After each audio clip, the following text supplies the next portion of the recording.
Assalamualaikum warahmatullahi wabarakatuh. Salam, Om Swastiastu, Namo Buddhaya. Salam sejahtera bagi kita semua. Yang saya hormati Bapak Ibu dosen ilmu komunikasi dan rekan-rekan yang saya banggakan. Puji dan syukur kita panjatkan kehadirat Allah Subhanahu wa taala karena berkat rahmat dan karunia-Nya kita masih diberi kesehatan dan berkesempatan berkumpul bersama-sama di tempat ini. Salawat serta salam kita panjatkan kepada junjungan Nabi Muhammad SAW karena berkat perjuangannya untuk mengeluarkan kaumnya dari alam kebodohan ke alam yang penuh pengetahuan seperti sekarang ini. Terima kasih atas kesempatan yang diberikan kepada saya untuk menyampaikan pidato tentang pelecehan seksual. Hadirin yang saya banggakan, pelecehan seksual ini bukanlah hal yang baru di telinga masyarakat Indonesia. Banyak orang yang sudah mengalaminya, mulai dari anak-anak, remaja, maupun orang dewasa.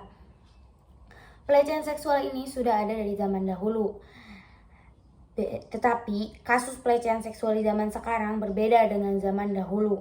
Dulu orang berpikir panjang jika ingin melakukan tindakan pelecehan seksual tersebut dan masih sedikit orang yang melakukannya. Sekarang banyak orang yang melakukannya karena para pelaku tidak berpikir panjang dan bertindak sesuka hati mereka.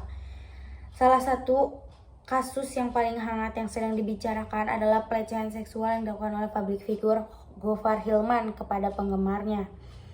Gofar menyatakan telah melakukan pelecehan seksual kepada penggemarnya saat penggemarnya meminta foto pada dirinya. Dalam sesi foto itu, penggemarnya mengaku bahwa Gofar menyentuh bagian tubuh sensitif miliknya.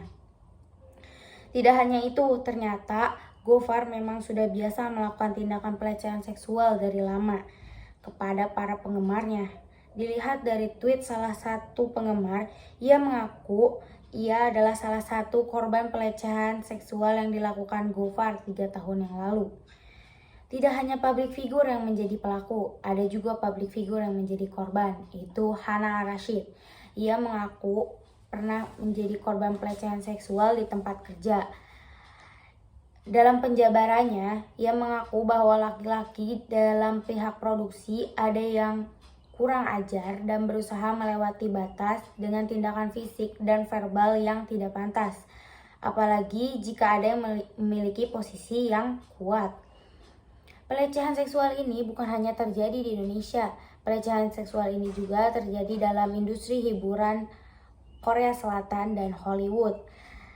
Dari industri hiburan Hollywood terdapat Harvey Weinstein, produser besar Hollywood, yang dituding melakukan pelecehan seksual kepada lebih dari 70 wanita, termasuk selebriti perempuan. Ia diduga telah melakukan pelecehan seksual tersebut selama 2 dekade.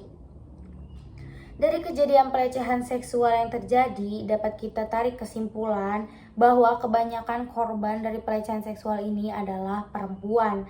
Oprah Winfrey pun menyampaikan rasa simpati kepada para korban pelecehan seksual dalam acara Golden Globes 2018. Ia salut kepada para korban yang berani bersuara tentang pelecehan seksual yang dialaminya. Karena pelecehan seksual ini yang dialami korban kebanyakan menimbulkan trauma kepada korban yang membuat korban bungkam dan tidak melaporkan kejadian tersebut karena takut dikucilkan dan merasa malu. Padahal korban seharusnya melaporkan kejadian tersebut kepada pihak yang berwajib agar ditindak dengan tegas dan memberikan efek jera kepada para pelaku pelecehan seksual tersebut. Hadirin yang saya banggakan, inti dari pidato yang saya sampaikan yaitu hendaklah kita menyadari bahwa perilaku pelecehan seksual ini sangat merugikan dan termasuk perilaku tercela. Perilaku ini terjadi karena kurangnya kesadaran akan moral dan kesopanan pada diri seseorang. Maka dari itu, kita sebagai orang yang terpelajar hendaklah menjaga dan mengetahui batasan kita. Meskipun kita dekat dengan orang tersebut, kita harus tetap menjaga batasan yang ada. Jangan sampai kita melampauinya.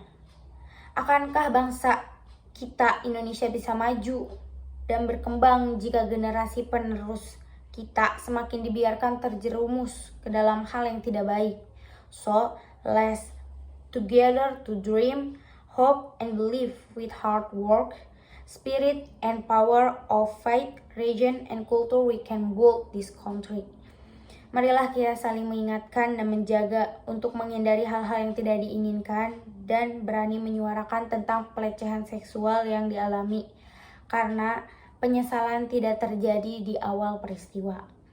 Demikian pidato yang dapat saya sampaikan. Lebih kurangnya mohon dimaafkan. Akhir kata saya ucapkan wassalamualaikum warahmatullahi wabarakatuh. Salam, Om Swastiastu, Namo Buddhaya. Terima kasih.